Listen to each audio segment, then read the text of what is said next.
हाँ भाई, शुरू किया जाए। तो आप पिछले लेक्चरों को आप पढ़ रहे होंगे ऐसा हम विश्वास करते हैं, और अगर नहीं पढ़ रहे हो तो प्लीज़ पढ़ना शुरू कर दीजिए, क्योंकि लॉकडाउन ये आगे बढ़ेगा, कहीं आप पीछे ना हो जाए लोगों से। और इसी बात को सोच करके मैंने 9th और 10th भी शुरू किया है कि आपका कहीं लॉस ना हो, क्योंकि तुम लोग उगते हुए सूरज हो। तो यही सब सोच करके मैंने साइंस और मैथ दोनों शुरू किया है। साइंस में बायो चल रहा है अभी, उसके बाद सेकंड चैप्टर हम केमिस्ट्री का लेंगे, फिर फिजिक्स का लेंगे। इस प्रकार से अल्टरनेट सीक्वेंस में पढ़ेंगे। पढ़ते रहिए, हम डिटेल पढ़ाएंगे और सारी बातें बताते हुए चलेंगे। और ये मेरा वादा है और दावा भी है, जबलपुर के अंदर तो ऐसी टीचिंग आपको कहीं किसी भी कोचिंग संस्थान में नहीं मिल सकती है, जो हम तुमको फ्री ऑफ कास्ट प्रोवाइड करते हैं। इसको आप हल्के से मत लेना। और ये केवल फ्री ऑफ कास्ट केवल 1 साल तक के लिए है, और 1 साल के बाद सारे वीडियो हम रिमूव कर देंगे। इसका आप फ़ायदा उठाओ अगर उठाना चाहते हो तो, और नहीं जो हम फ्री में दे रहे हैं चीज़ें, वो तुम कम से कम 40-50 हज़ार रुपये ख़त्म करके भी ऐसा मटेरियल आप नहीं पाओगे। ये मेरा आपसे वादा है, चैलेंज मैं कर सकता हूँ। जबलपुर के अंदर ऐसी टीचिंग आपको असंभव है। दूसरी बात देखा जाए, पिछली क्लास में अपन न्यूक्लियस के बारे में पढ़ रहे थे। न्यूक्लियस मैंने बताया था 4 पार्टों से मिलकर बना होता है। पहला पार्ट मैंने बताया था न्यूक्लियर मेम्ब्रेन होता है, दूसरा पार्ट न्यूक्लियोप्लाज्म होता है, तीसरा पार्ट मैंने बताया था न्यूक्लियोलस होता है, और चौथा पार्ट क्या मैंने बताया था, क्रोमैटिन रेटिकुलम मैंने बताया था। मैंने बताया था क्रोमैटिन रेटिकुलम के एक छोटे से छोटे टुकड़े को क्या कहते हैं, क्रोमोजोम्स कहते हैं। क्रोमोजोम नाम किसने दिया था, डब्ल्यू वाल्डियर ने यूज़ किया था 1888 में। तो कई बार क्वेश्चन ऐसे डायरेक्ट पूछ लिया जाता है कि क्रोमोजोम शब्द का उपयोग किसने किया था, तो आपका आंसर है डब्ल्यू वाल्डियर ने क्रोमोजोम शब्द का उपयोग किया था 1888 में। दूसरी बात मैंने बताया था कि प्रत्येक क्रोमोजोम्स 2 धागे जैसे स्ट्रक्चर का बना होता है। प्रत्येक धागे जैसे स्ट्रक्चर को क्या कह रहे थे, क्रोमोनीमा कहते थे, या क्रोमोनिमेटा कहते थे, या क्रोमैटिड कहते थे। दोनों बातें एक हैं। मैंने बताया था कि एक स्थान पर दोनों क्रोमोनिमेटा आपस में सेंट्रोमियर के द्वारा जुड़े रहते थे। जहाँ पर सेंट्रोमियर के द्वारा जुड़े रहते थे, वहाँ का पार्ट क्रोमोजोम्स का पिच का होता है, जैसे प्राइमरी कंस्ट्रक्शन कहते हैं। क्या कहते हैं, प्राइमरी कंस्ट्रक्शन कहते हैं। मैंने ये भी बताया था क्रोमोनीमा के ऊपर बहुत सारी ग्लैंडुलर स्ट्रक्चर पाई जाती हैं, जिन्हें क्या कह रहे थे, क्रोमोमियर्स कह रहे थे। और मैंने ये भी बताया था क्रोमोमियर्स के अंदर जीन पाई जाती है, और जीन टर्म किसने यूज किया था, जोहानसन ने यूज किया था। किसने यूज किया था, जोहानसन ने यूज किया था। और एक बात बताएं, जीन क्या होते हैं, यूनिट ऑफ हेरिडिटी कहलाती हैं, क्योंकि जितने हेरिडिटी कैरेक्टर होते हैं पेरेंट से ऑफस्प्रिंग में ट्रांसमिट करने का काम कौन करता है, जीन करती हैं। कौन करता है, जीन करती हैं। ये बात ध्यान रखना। तो जीन क्या होती हैं, यूनिट ऑफ हेरिडिटी होती हैं। अब तुमको हम बताने जा रहे हैं, पिछली क्लास में स्ट्रक्चर ऑफ क्रोमोजोम्स भी मैंने बताया था। अब तुमको बताने जा रहे हैं टाइप्स ऑफ क्रोमोजोम्स के बारे में बताने जा रहे हैं। ये तुम्हारे यहाँ पूछा जाएगा। तो टाइप्स, ये टाइप्स ऑफ क्रोमोजोम्स के बारे में बताने जा रहे हैं। क्रोमोजोम, टाइप्स ऑफ क्रोमोजोम्स के बारे में बता रहे हैं। These are 4 type. कितने टाइप्स के होते हैं, तो दीज आर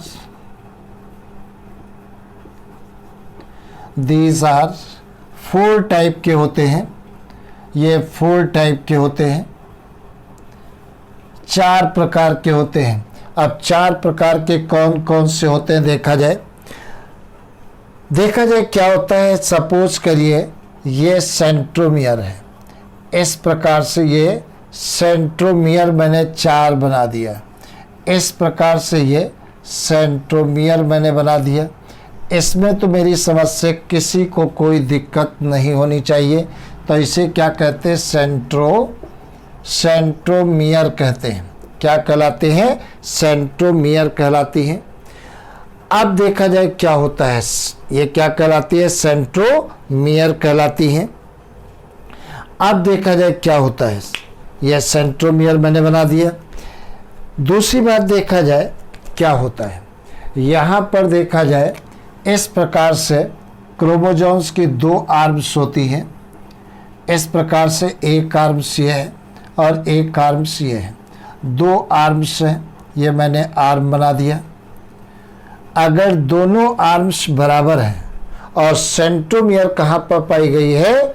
सेंटर में पाई गई है। क्रोमोसोम्स के कहाँ पर पाई गई है? सेंटर में पाई गई है। ये क्या है? सेंट्रोमियर।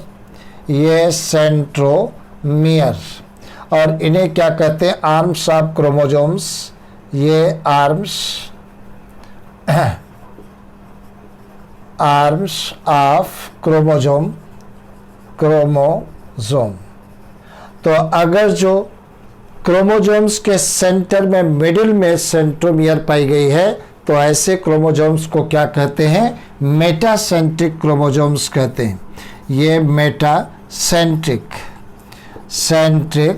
क्रोमोसोम कहते हैं, क्रोमोसोम कहते हैं। तो ये क्या कहलाता है? Metacentric chromosomes.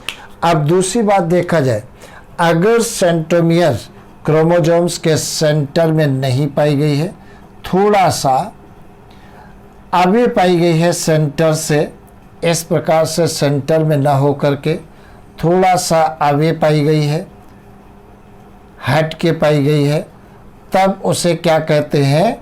क्या कहते हैं? इसमें थोड़ा सा और बड़ी आर्म्स बना दें, क्योंकि सेंटर से थोड़ा सा दूर होती है, इस प्रकार से, तब उसे क्या कहते हैं? एक्रोसेंट्रिक सब मेटासेंट्रिक क्रोमोसोम्स कहते हैं। तो इसे क्या कहते हैं? सब मेटासेंट्रिक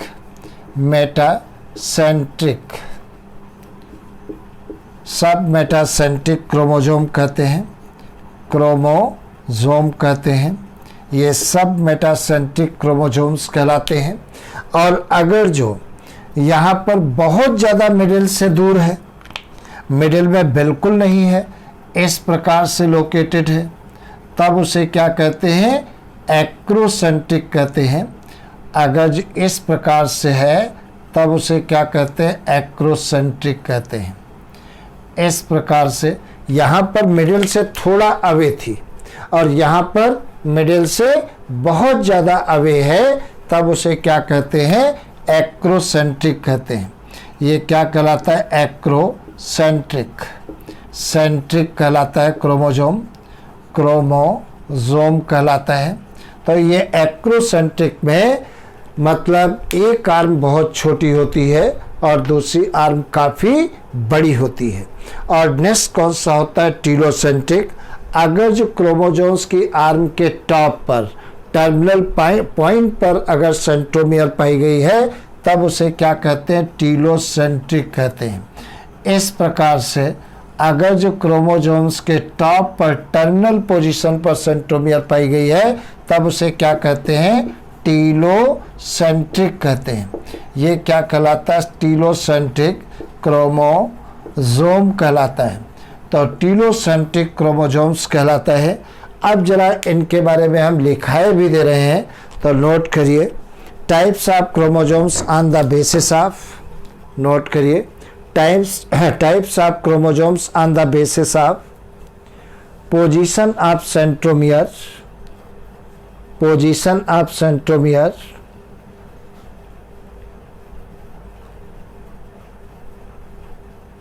नीचे नोट करिए। Chromosomes are of 4 type, chromosome 4 प्रकार के होते हैं। पहला metacentric chromosomes,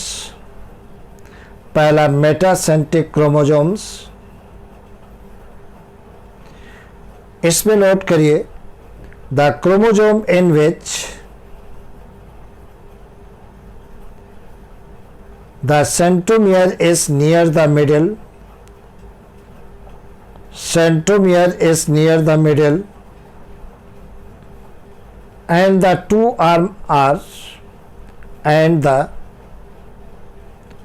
two arms are almost equal in length.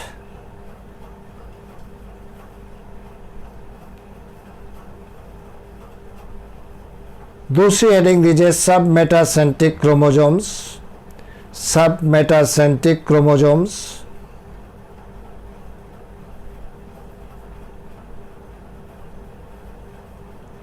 इसमें नोट करिए the chromosomes in which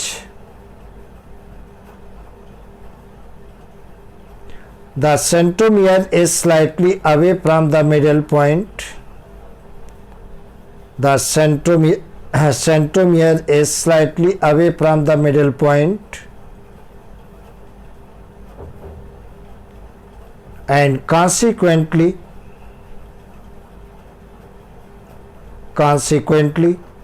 its one arm is slightly short,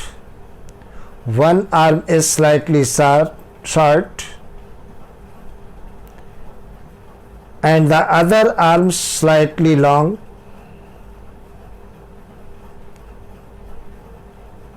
is called submetacentric chromosomes.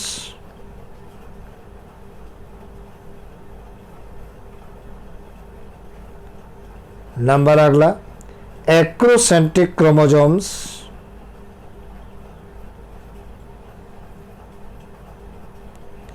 इसमें नोट करिए the chromosome in which the centromere is near the end and consequently its one arm is very short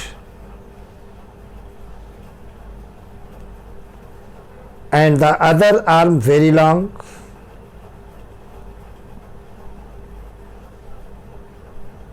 is called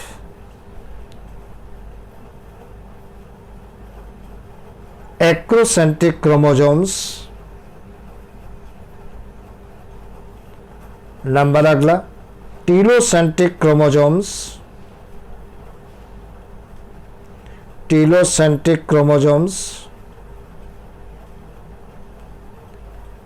इसमें note करिए the chromosome in which the centromere is at the tip of chromosomes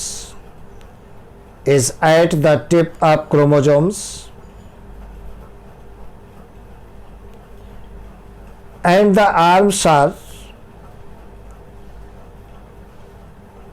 one side only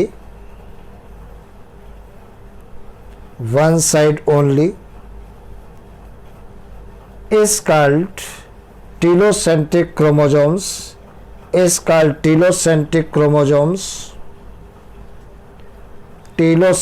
chromosomes.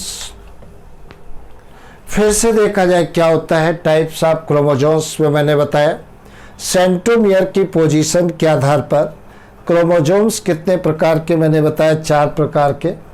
एक तो metacentric chromosomes मैंने बताया, अगर centromere chromosomes की arm के middle पर पाए जाते हैं तब उसे क्या कहते हैं, मेटासेंट्रिक क्रोमोसोम्स कहते हैं। दूसरा मैंने क्या बताया, सब मेटासेंट्रिक क्रोमोसोम्स, अगर सेंट्रोमियर क्रोमोसोम्स के मिडिल में न मिल करके थोड़ा सा अवे होते हैं तब उसे क्या कहते हैं, सब मेटासेंट्रिक। इसमें एक आर्म कुछ बड़ी होती है और दूसरी आर्म कुछ स्लाइटली छोटी होती है। एक्रोसेंट्रिक में क्या होता है, इसमें सेंट्रोमियर जो होता है वो काफ़ी अवे होता है मिडिल द क्रोमोसोम्स। जैसे एक क्रोमोसोम्स की आर्म वेरी शॉर्ट होती है और एक क्रोमोसोम्स की आर्म वेरी लॉन्ग होती है। और नेक्स्ट कौन सा होता है, सेंट्रोमियर। अगर जो टीलोसेंट्रिक क्रोमोसोम्स, टीलोसेंट्रिक में मैंने क्या बताया, अगर सेंट्रोमियर क्रोमोसोम्स के टर्मिनल एंड पर पाई गई है, मतलब क्रोमोसोम्स के आर्म के अंतिम सिरे पर पाई गई है, तब उसे क्या कहते हैं, टीलोसेंट्रिक कहते हैं। अब देखा जाए क्या होता है, सेल देखा जाए, सेल दो प्रकार की होती है, एक होती है डिप्लॉयड सेल और दूसरी होती है हैप्लॉयड सेल। इनके बारे में भी अपने को देखना है, डिप्लॉयड सेल क्या होती है और हैप्लॉयड सेल क्या होती है। देखा जाए डिप्लॉयड सेल में नंबर ऑफ क्रोमोसोम्स कितने होते हैं, 2n होते हैं, और हैप्लॉयड क्रोमोसोम्स में नंबर ऑफ क्रोमोसोम्स कितने होते हैं, n होते हैं, आधे होते हैं। फिर से एक बात सुनिए, जैसे अपन लोगों की प्रत्येक सेल में नंबर ऑफ क्रोमोसोम्स कितने हैं, 2n है। सपोज करिए यहाँ पर ये एक सेल है, मान लेते हैं ये सेल है, इसमें नंबर ऑफ क्रोमोसोम्स 2n है, ये सेल है 2n है, तो ये सेल क्या कहलाती है, डिप्लॉयड कहलाती है। क्या कहलाती है, डिप्लॉयड कहलाती है। ये डिप्लॉयड सेल कहलाती है। अपन लोगों की प्रत्येक सेल में 2n बराबर कितना होता है, 46 होता है। मतलब प्रत्येक सेल में क्रोमोसोम्स कितने होते हैं, 46 होते हैं। अगर 2n क्रोमोसोम्स पाए गए हैं सेल के अंदर, तब वो सेल कैसी होगी, डिप्लॉयड होती है। और हैप्लॉयड सेल में क्या होता है, अगर सेल के अंदर क्रोमोसोम्स आधे पाए गए हैं, n पाए गए हैं, तो ये सेल क्या कहलाएगी, हैप्लॉयड कहलाती है। ये क्या है, हैप्लॉयड सेल कहलाती है। और n बराबर कितना होता है, ह्यूमन की केवल बात कर रहे हैं, 23 होगी। क्या होगी, इन मैन। किसकी हम बात कर रहे हैं, इन मैन की बात कर रहे हैं, क्योंकि हर सेल में अलग अलग जितने भी ऑर्गेनिज्म होते हैं, सबकी सेल्स में नंबर ऑफ क्रोमोसोम्स अलग अलग होते हैं, एक जैसे नहीं होते हैं। तो अपन लोगों की हैप्लॉयड सेल, इसके एग्जाम्पल अगर देखते हैं, इसके एग्जाम्पल अगर देखें तो जैसे स्पर्म होता है, स्पर्म ये क्या होता है स्पर्म को क्या कहते हैं, मेल गैमीट कहते हैं। ये मेल गैमीट कहलाते हैं, गैमीट कहलाते हैं, चाहे स्पर्म कहें चाहे मेल गैमीट कहें। दूसरा एग्जाम्पल ओवा होता है, ओवा, इसे क्या कहते हैं, फीमेल गैमीट कहते हैं। ये फीमेल गैमीट कहलाते हैं, ये फीमेल गैमीट कहलाते हैं। तो ये स्पर्म और ओवा में नंबर ऑफ क्रोमोसोम्स कितने होते हैं, 23 होते हैं। अपनी बॉडी की शेष जितनी भी सेल्स होती हैं, उनमें नंबर ऑफ क्रोमोसोम्स कितने होते हैं, 2n होते हैं। तो बॉडी की बाकी सेल्स कैसी होंगी, डिप्लॉयड होती हैं। लेकिन स्पर्म और ओवा कैसे होते हैं, हैप्लॉयड होते हैं। और स्पर्म कहाँ पर बनते हैं, टेस्टिस के अंदर बनते हैं। और टेस्टिस कहाँ पर पाए जाते हैं, मेल की बॉडी में पाए जाते हैं। और ओवा कहाँ बनता है, ओवरी में बनता है। और ओवरी कहाँ पर पाई जाती हैं, फीमेल की बॉडी में पाई जाती हैं। कहाँ पर, फीमेल की बॉडी में पाई जाती हैं। तो एक बात नोट कर लिए, हेडिंग दीजिए डिप्लॉयड सेल। डिप्लॉयड सेल, इसमें नोट कर लेना, in a cell which has the, in a cell which has the full number of chromosomes, full number of chromosomes, that is 2 of each kind, 2 of TWO of each kind is called diploid cell.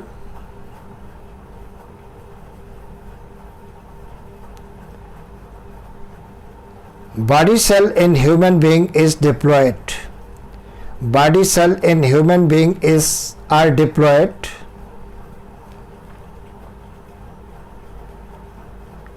In human 2n बराबर 46, 2n बराबर 46। Human में 2n बराबर कितना होता है, 46 chromosomes होते हैं। Number दूसरी हेडिंग दीजिए haploid cell. Haploid cell,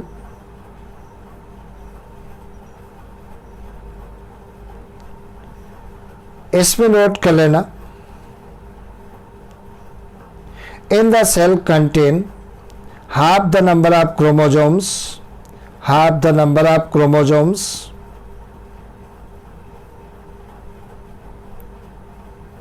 that is one of each kind, called haploid cell.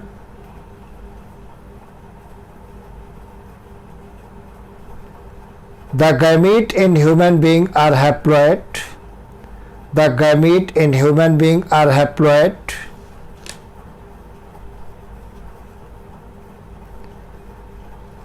Gamete are of two type. गैमीट दो प्रकार के होते हैं. नंबर 1 स्पर्म, नंबर 2 ओवा. नंबर 1 स्पर्म, नंबर 2 ओवा. एक पॉइंट और नोट कर लेना, sperm produce in the testis. Sperm produce in the testis and testes found in the male, and testes found in the male.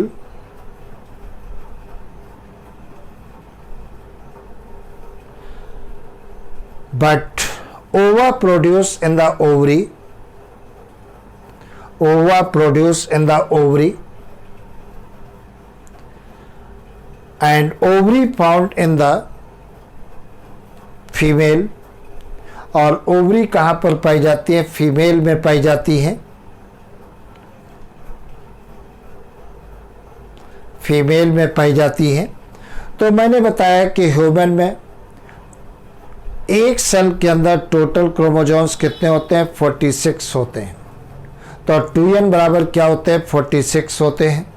तो अगर क्रोमोसोम्स 46 पाए गए हैं तो वो क्या कहलाएगी? डिप्लॉयड सेल कहलाती है. और अगर क्रोमोसोम्स की संख्या आधी है तब वो क्या कहलाएगी? हैप्लॉयड सेल कहलाती है.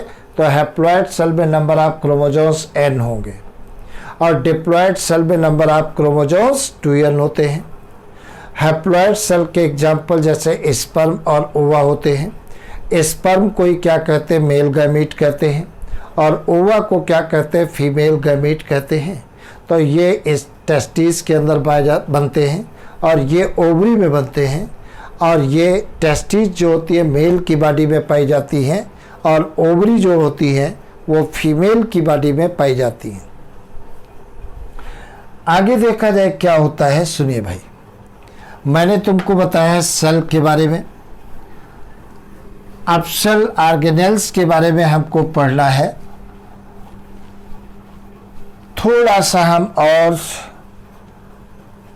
आपको जानकारी के लिए दे रहे हैं. तो देखा जाए क्या मैंने बताया था. ये मैंने बताया क्या है? एक सेल पाई गई है. तो इसको हमने क्या कह दिया? सेल कह दिया सेल. और सेल के अंदर क्या होता है? ये न्यूक्लियस पाया जाता है. इस प्रकार से ये सेल के अंदर न्यूक्लियस प्रेजेंट है. ये सेल के अंदर क्या प्रेजेंट है? न्यूक्लियस प्रेजेंट है. और न्यूक्लियस के अंदर ये न्यूक्लियोलस है. इसके अंदर जो फ्लूइड भरा होता है उसे क्या कहते हैं? न्यूक्लियोप्लाज्म. और इसके अंदर क्रोमैटिन रेटिकुलम का नेट पाया गया. तो इस सबको मिलाकर एक साथ क्या कहते हैं? न्यूक्लियस कहते हैं. ये न्यूक्लियस कहलाता है. और न्यूक्लियस के बाहर जो फ्लूइड भरा होता है उसे क्या कहते हैं? साइटोप्लाज्म कहते हैं. क्या कहते हैं? साइटोप्लाज्म कहते हैं. तो ये हो गया अपना साइटोप्लाज्म. न्यूक्लियस और साइटोप्लाज्म दोनों को मिलाकर क्या कहते हैं? प्रोटोप्लाज्म कहते हैं. ये कहलाता है प्रोटोप्लाज्म कहलाता है. और साइटोप्लाज्म के अंदर बहुत सारे प्रकार के सेल ऑर्गेनेल्स पाए जाते हैं. जैसे माइटोकॉन्ड्रिया मिलता है, प्लास्टिड मिलते हैं, गोल्जी बॉडीज मिलते हैं, एंडोप्लाज्मिक रेटिकुलम. ये सारे सेल ऑर्गेनेल्स के बारे में हमको पढ़ना है. और इसके बारे में हम कल तुम्हें पढ़ाएंगे कि सेल ऑर्गेनेल्स क्या क्या होते हैं. और हर एक सेल ऑर्गेनेल्स के बारे में डिटेल पढ़ाएंगे कल. Best of luck. खूब कस के मेहनत करिए. और अगर चैनल को सब्सक्राइब नहीं किया है तो सब्सक्राइब कर लीजिए, जैसे हम भी मोटिवेट हों और तुमको अच्छे अच्छे लेक्चर हम प्रोवाइड करते रहें और कोरोना वायरस का पूरा फ़ायदा हम तुमको पहुंचाते रहें. Best of luck. ओके.